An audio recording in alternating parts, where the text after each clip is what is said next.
এই চରଣ ସ୍ପର୍ଶ କରୁଥିବା ପୂର୍ଣ୍ଣ ସାକ୍ଷୀ ଉପହାର এই ଯେଉଁ ଆଜି 104ତମ ସ୍ମୃତି ମହୋତ୍ସବ ଉପସ୍ଥିତ ବର୍ତ୍ତମାନ ସଭାପତି ମହୋଦୟ ଅଧ୍ୟକ୍ଷ ଜାଗର ପାଣ୍ଡା ରୀତିକ ଆହ୍ୱାନ ବୁଦ୍ଧିବନତା ମାତୃ ମଣ୍ଡଳୀ ସମସ୍ତଙ୍କ ଅର୍ଥର ଜୟ ଏବଂ ସର୍ବପ୍ରଥମ ପ୍ରିୟ ପରମଙ୍କର ଆଶୀର୍ବାଦ ପଙ୍କଜରେ କ୍ଷମା ପ୍ରାର୍ଥନା କରେ ଏବେ ବହୁତ ହେଇଗଲା କାଲି ମଧ୍ୟ ସଭାପତି ମୁଁ କିଛି ନୁହଁ କେବଳ ପରମ ପିତାଙ୍କର ଛାତ୍ର ରାତି 9:30 ଆଖି ଟିକେ କେବଳ ଏବଂ ନିଦଟା ଘନେଇ ଆସୁଛି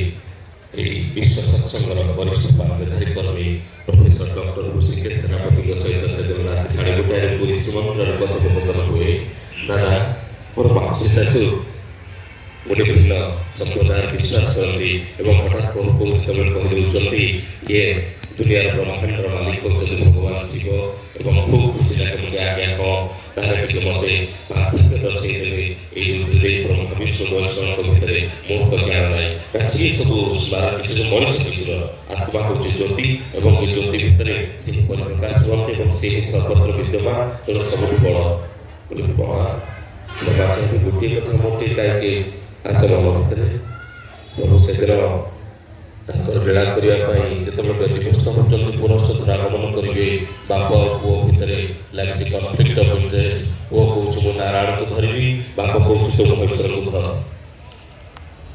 ବାପ ମହେଶ୍ୱରଙ୍କୁ ପ୍ରତିଷ୍ଠାରେ ତତ୍ପର ଦେଖେଇକରି ପୁଅ ତାର ନାରାୟଣକୁ ପ୍ରତିଷ୍ଠା ପାଇଁ ତତ୍ପର ତା ଭିତରେ ଯେତେବେଳେ କନଫ୍ଲିକ୍ଟ ଅଫ୍ ଇଣ୍ଟରେଷ୍ଟ ହେଉଛି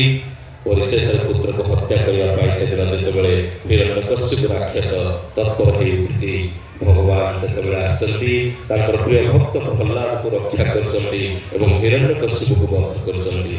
ଜାଣିପାରିଲେନି କ୍ଷମା ଚାହୁଁଛି ଆପଣଙ୍କ ଶ୍ରୀପାଦ ପଙ୍କଜରେ କିନ୍ତୁ ଆପଣ ହିଁ ତାଙ୍କର ସେଇ ମୁକ ସାକ୍ଷୀ ଭଗବାନଙ୍କୁ ପ୍ରତିଷ୍ଠା କରିବାକୁ ଚାହୁଁଥିଲା ତାର ଜୀବନଟା ବି ରହିଲାନି କିନ୍ତୁ ତାର ପୁତ୍ର ପ୍ରଭୁ ନାରାୟଣକୁ ପ୍ରତିଷ୍ଠା କରିବା ପାଇଁ ଯୁଗ ଯୁଗ ଯେଉଁ ଉଦ୍ୟମ କରିଥିଲା ସେ ଅକ୍ଷର କୀର୍ତ୍ତି ରଚିଲା। ପ୍ରଭୁ ମୁଁ ଶ୍ରୀଯୁକ୍ତ ମାତ୍ର ମଣିଷ ଆପଣଙ୍କ ଭିତରେ ବଡ଼ ଆଉ ସାନ କିଏ ମୋର ଜ୍ଞାନ ନାହିଁ ଋଷିକେଶ କହୁଛନ୍ତି ବା ବଡ଼ ସୁନ୍ଦର କଥା ପ୍ରଭୁଙ୍କର ପରିଚୟ ସେ ନିଜେ ଦିଅନ୍ତି ବେଳେବେଳେ ସେ ତା ନିଜକୁ ଏତେ ଛୋଟ କରିଦିଅନ୍ତି ଏବଂ ତାଙ୍କ ଭକ୍ତମାନଙ୍କୁ ଏତେ ବଡ଼ କରିଦିଅନ୍ତି ଯେ ତାର ନିୟନ୍ତା ନାହିଁ ଯୁଗେ ଯୁଗେ ଭଗବାନଙ୍କୁ ନାଗାସ୍ଥରେ ବନ୍ଧ ଦେଇକରି ଯେତେବେଳେ ସେ ବିବଶ ହେଇକରି ପଡ଼ୁଛନ୍ତି ତାଙ୍କର ସେଇ ପ୍ରଥମ ପୁରୁଷୋତ୍ତମ ଅବତାର ଶ୍ରୀ ଶ୍ରୀ ରାମଚନ୍ଦ୍ର ମର୍ଯ୍ୟାଦା ପୁରୁଷୋତ୍ତମଙ୍କ ଅବତାରରେ ସେତେବେଳେ ବି ତାଙ୍କୁ ନାଗାସ୍ଥରୁ ମୁକ୍ତ କରିବା ପାଇଁ ହନୁମାନଙ୍କ ଜରିଆରେ ଯେତେବେଳେ ଗରୁଡ଼ ଦେବତାଙ୍କୁ ପଠାଯାଏ ଗରୁଡ଼ କହୁଛନ୍ତି ଇଏ ତ୍ରୈଲୋକ୍ୟନାଥ ନାରାୟଣ ଇଏ ସର୍ବସ୍ୱ ଇଏ ଜୀବନର ମାଲିକ ଇଏ ତ୍ରିଦେବ ୟାକୁ ମୁଁ କ'ଣ ସାହାଯ୍ୟ କରିବି ଇଏ ଏତେ ବ୍ୟବସାୟ ହେଇକରି ପଡ଼ିଛନ୍ତି ଇଏ କେଉଁ ପ୍ରକାର ତ୍ରୈଲୋକ୍ୟନାଥ ନା ନା ତୁମେ ଟିକେ ଚାଲ ଗରୁଡ଼ ହନୁମାନଙ୍କର ପୁନଶ୍ଚ ପ୍ରାର୍ଥନା ତାପରେ ଯେତେବେଳେ ହଁ ନାଇଁ ଭିତରେ ଅହଂ ଭାବନାଟା ବଢ଼ିଯାଇଛି ତଥାପି ଟିକେ ମୁଣ୍ଡ ଟୁଙ୍ଗାରି ହଁ ଗୋଟେ ବଡ଼ପଣ ଦେଖାଇବା ପାଇଁ ଆସିକରି ପ୍ରଭୁଙ୍କୁ ଟିକେ ସ୍ପର୍ଶ କରିଦେଇଛନ୍ତି ତାଙ୍କର ଥଣ୍ଟରେ ତାପରେ ପ୍ରଭୁ ଯେମିତି ସାକ୍ଷାତ କିଛି ହେଇନଥିଲା ଉଠିକରି ପୁଣି ଦର୍ଶନ ଦେଉଛନ୍ତି ଭକ୍ତ ସମାଜକୁ ନମସ୍କାରଟା ବି ଢଙ୍ଗର ନ କରିକରି ଗରୁଡ଼ ବି ତାର ଜାଗା ଛାଡ଼ି ପଳେଇ ଯାଉଛି ସେଇ ଦେବାଦେବ ମହାଦେବଙ୍କ ପାଖକୁ ପ୍ରଭୁ ଏ କି ପ୍ରକାର ସ୍ୱାମୀ ମୋର ସଂଶୟ ଦୂର କରନ୍ତୁ ଯାହାକୁ ମୁକୁଳେଇବା ପାଇଁ ମୋର ସାହାଯ୍ୟ କରୁଛି ଆରେ ମହାମୂର୍ଖ ପ୍ରଭୁଙ୍କର ମାୟା ବର୍ତ୍ତମାନ ଅତି ପ୍ରବଳ ତୁ ତାଙ୍କୁ ବୁଝିପାରିବୁନି ଯୁଗେ ଯୁଗେ ତୋର ମାନ ମର୍ଯ୍ୟାଦା ବଢ଼ାଇବା ପାଇଁ ସିଏ ଆଜି ତାଙ୍କର ଯେତେବେଳେ ମାନବ ଅବତାର ଧାରଣ କରିଛନ୍ତି ଏ ପ୍ରଥମ ମର୍ଯ୍ୟାଦା ପୁରୁଷୋତ୍ତମ ରୂପ ସେତେବେଳେ ସେ ତୋର ମାନ ସମ୍ମାନକୁ ବଢ଼େଇକି ତତେ ଯୁଗେ ଯୁଗେ ପ୍ରତିଷ୍ଠା କରିଦେଇ ଯାଇଛନ୍ତି ତୋ ମୂର୍ଖତାକୁ ଏତେ ସହଜରେ ବୁଝିପାରିବୁନି ଯାହା ହିମାଳୟରେ ସେ କାଉ ଭାଇ ତାଙ୍କର ନିରନ୍ତର ରାମ କଥା ଶୁଣୁଛୁ ତୁ ଯାଇକରି ଶୁଣୁ ତାଙ୍କୁ ହିଁ ତୁ ସେଠି ବୁଝିପାରିବୁ ନିରନ୍ତର ରାମ କଥା ଶୁଣିବା ପାଇଁ ଥାଇ ଯାଇ ଗରୁଡ଼ ପକ୍ଷୀ ଯେତେବେଳେ ତାଙ୍କୁ ପଚାରନ୍ତି କାଉ ଭାଇ କହୁଛନ୍ତି ବାଳ ସ୍ୱରୂପ ଯେତେବେଳେ ନାରାୟଣ ଆସିଛନ୍ତି ଅବତାରରେ ମୁଁ ତାଙ୍କର ଖଣ୍ଡିଏ ଦାନା ଯେତେବେଳେ ଖୁମ୍ପି ନେଇଛି ଆଉ ଧରିକି ଦୌଡ଼ି ପଳେଇଛି ଯୁଆଡ଼େ ଯୁଆଡ଼େ ଯାଇଛି ସେ ପକ୍ଷୀ ସେ ମଣିଷ ସିଆଡ଼େ ସିଆଡ଼େ ଯାଇଛି ସେଇ ବାଳକ ତାପରେ କ୍ଳାନ୍ତ ହେଇକରି ଯେତେବେଳେ ମୁଁ ହାଲିଆ ହେଇ ସେ କୋଉ ମେଳୁ ପହରରେ ପହଞ୍ଚି ଯାଇଛି ସିଏ ସେଇଠି ପହଞ୍ଚି ଯାଇଛନ୍ତି ଏବଂ ତାଙ୍କର ଶଙ୍ଖ ଚକ୍ର ଗଦା ପଦ୍ମର ସେଇ ରୂପ ମୋତେ ଦର୍ଶନ ଦେଇକି ଧନ୍ୟ କରୁଛନ୍ତି ଏବଂ କହୁଛନ୍ତି କ'ଣ ମୁଁ ଏ ବାଳ ସ୍ୱରୂପରେ ଶଙ୍ଖ ଚକ୍ର ଗଦା ପଦ୍ମ ଧରିକରି ଘରେ ଘରେ ଲୀଳା କରିବି ତାହେଲେ ସାଧାରଣ ଭକ୍ତ ମୋତେ ପାଇକରି ତ ଡରିଯିବେ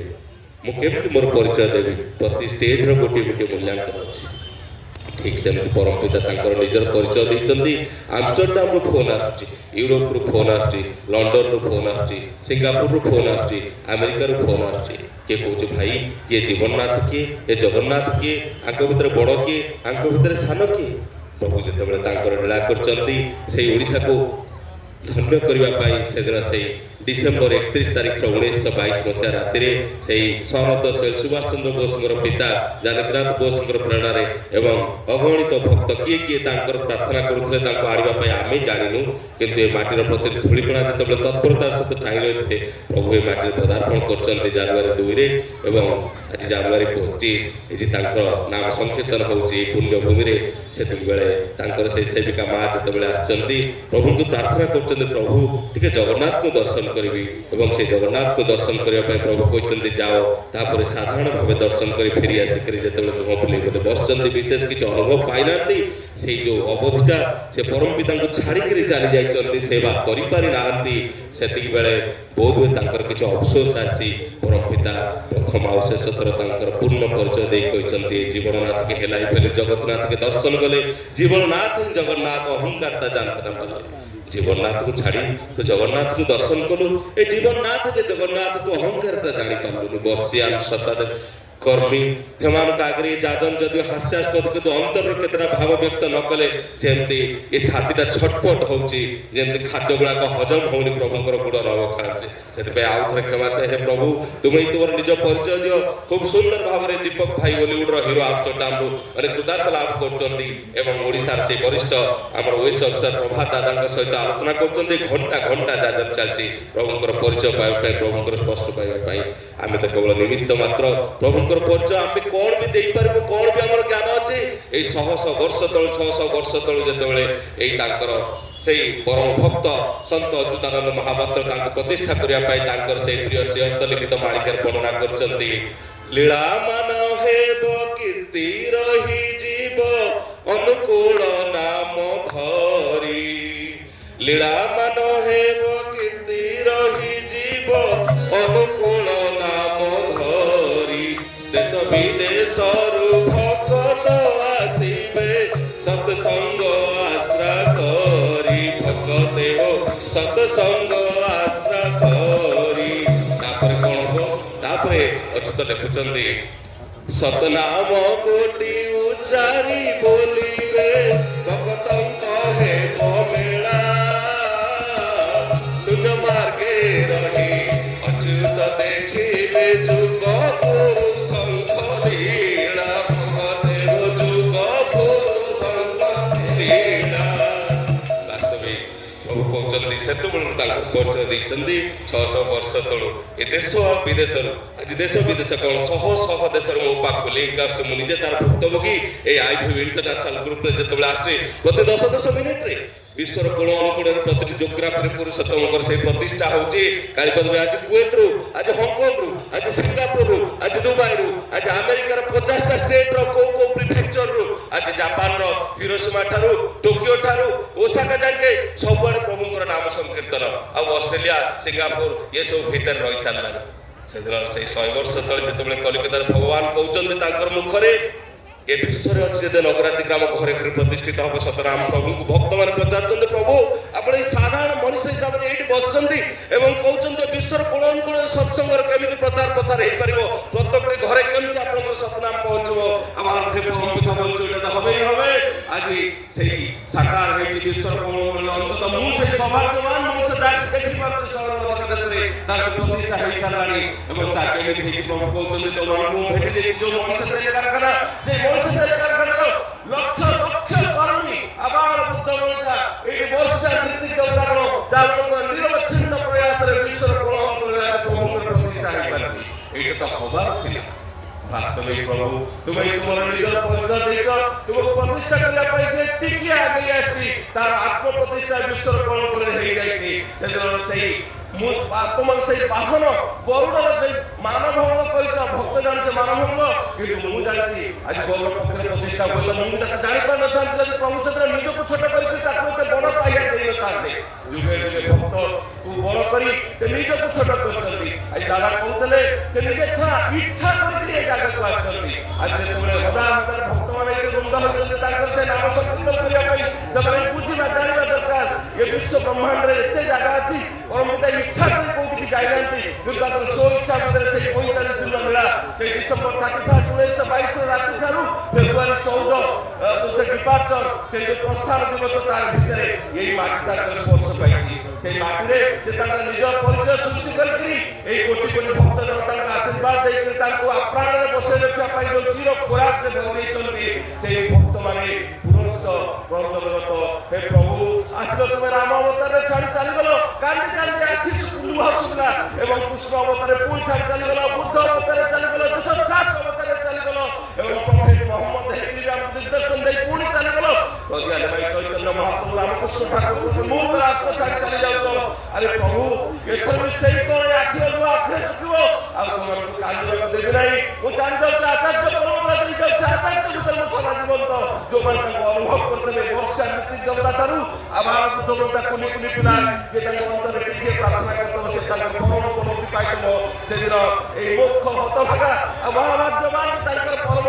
ବର୍ଷ ପାଇଥିଲା 10,000 କିଲୋମିଟର ଦୂରରେ ଯେତେବେଳେ ବିକଳ ପ୍ରାର୍ଥନା ପ୍ରଭୁ ଦୁନିଆଟା ରହିବାକୁ ନାହିଁ 10 କୋଟି ଲୋକ ମାଟି ଛାଡ଼ିଲେଣି ସମଗ୍ର ବିଶ୍ୱ ଏ ମହାମାରୀର କବଳରେ ଆଚ୍ଛାଦିତ ଆମେ ଆଉ ରହିବୁ ନାହିଁ ଏ କରୋନା ଚାକିରିଟା କେମିତି ପରମାନେଣ୍ଟ ହେଇଯାଆନ୍ତା ପ୍ରଭୁଙ୍କୁ ଦୟା କରନ୍ତି ଡକ୍ଟର ହେମନ୍ତ ନାୟକ ଜରିଆରେ ପ୍ରାର୍ଥନା ଯାଏ ଗୋଟାଏ ପଦାର ତୁମ ପ୍ରାର୍ଥନା ମୁଁ ମାଲିକ ପାଖରେ ପହଞ୍ଚେଇ ଦେଇଛି ଆଚ୍ଛା ତୁମେ ପହଞ୍ଚି ଯାଇଛି କ'ଣ କହିଲେ ଟିକେ ରୁହନ୍ତୁ କିଛି କହିନାହାନ୍ତି ପ୍ରାୟ 45 ଘଣ୍ଟା ବିଗତ ହେଲି আশীর্বাদ আছে তাকে কই দেব ওখানে পরমাণু হলে তো ভালো হতো ভালো না হয় তার আগে তোমরা চেষ্টা করে দেওয়া দরকার বুঝি গেলে প্রভু বুঝি গেলে সেখানে তোমরা সে কাজ না সে ভারতবর্ষ দরকার দশস্বীতে প্রধানমন্ত্রী আবাদ শাসন করছে আশীর্বাদ দেয়তা তাকে না করে ভালো হয় ওই বুঝি পারলেনি জিত বুঝতে তোমরা বিয়োগমতা কৌতুক নীতি ধর্মতার সমাধান করে তবে মতলবে দিয়ে দিব দণ্ড পাঠা করে অমোঘ হস্তমল কার্য সংবিধানকে অমল হল এবং খাদ্য দান সে ঠিকঠাক পাই ভারতে দুইটা যেତେବେଳେ କିଛି ନ ନେଇକି ଯାଇଛନ୍ତି ପ୍ରାର୍ଥନା କରୁଛନ୍ତି ପ୍ରଭୁ I on moment of fight ଏବଂ ତାପରେ ପରମିଲା ଆଖି ଧର ଧର ଲୋକ କରୁଛନ୍ତି ମୁଁ ଜାଣିଛି ବ୍ରାହ୍ମଣ କଥା ଟିକେ ଶୁଣେ ତାପରେ ରାଜା ମୃତ ସମାଜ ଠାକୁର ସେ ପହଞ୍ଚି ସଦାନ ହଜାର ହଜାର ଭକ୍ତ ପ୍ରଭୁ ପ୍ରାର୍ଥନା କରୁଛନ୍ତି ପ୍ରଭୁ ତୁମେ ତ ଜାଣିଥିଲ ଆଉ ଆତ୍ମବିଶ୍ୱାସ ରହିବନି କାହିଁକି ବଞ୍ଚେଇ ଦେଲନି ରାମକୁ ଜ୍ୟୋତିଷ করছে অনেক জ্যোতিষ অর্জন যাও কুমড়ে দেখে দিয়ে যায় তাଙ୍କ পাখে তোমার ভবিষ্যৎ কথা জানি সব এই সমস্ত জ্যোতিষ করে আসেনি বাস্তবিক পরমপিতা ইঙ্গিতরে তার আভাস দিয়ে তাকে মারে করে যায় যে তাকে তোমারে ধরা ছাড়িয়ে দেয় নিশ্চয় সেই আশীর্বাদ নিয়ে প্রভুকে অত্যন্ত খুশি প্রভু স্মরণ করছি প্রভু বুঝিনি তোমায় করছে বিশ্বের 15,000 কিলোমিটার ভিতরে যা হয়ে পূজ্য শ্রী রামায়ণ বর্তমান আচার্য সমান হয়ে যাতার জন্য সমাজ জীবন্ত মাত্র 2 মাস যায়নি সাক্ষীদের ভিতরে 50% অধিক বেতনের পরমানেন্ট জব মিলে সেদিকে দিকে হাতে রেখে প্রভু বাস্তবিক করে করতে হলো ও তারা জীবন সদা বসল এই আচার্য পরম্পরা থাকবে আচার্য ভিতরে জীবন্ত আজ তারা মাত্র প্রতিষ্ঠানের মধ্যে থাকি ମୁଁ এই নথাই পারে কিন্তু লোক সাথে মুয়াজ সাথী ওই মু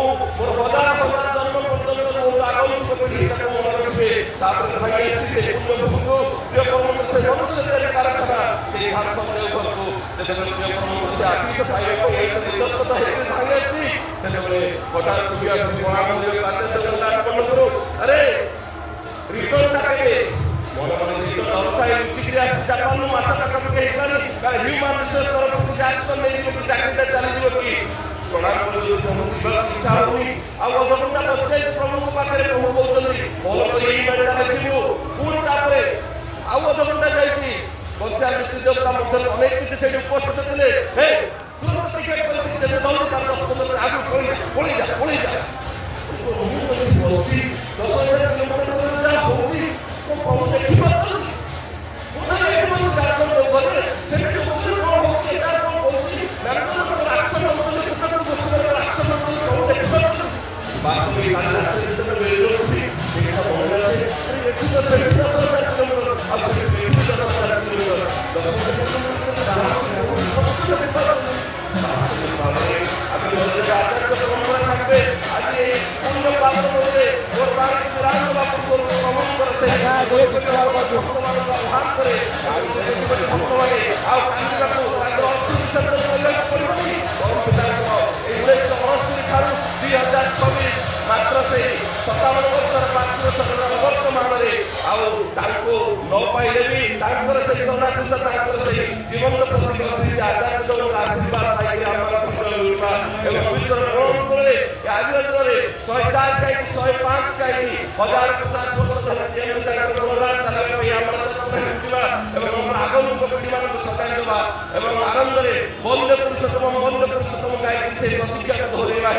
kita butuh sembah butuh tanai butuh tanai butuh mendapat butuh naik butuh dari pasal dalam diwujudkan kembali dengan pasal kesepahaman kementerian dengan pasal kejualan sembah itu kondai balik dengan yang berbaca episode setelah dalam perjalanan kita setelah berjalan tercapai membangun untuk beri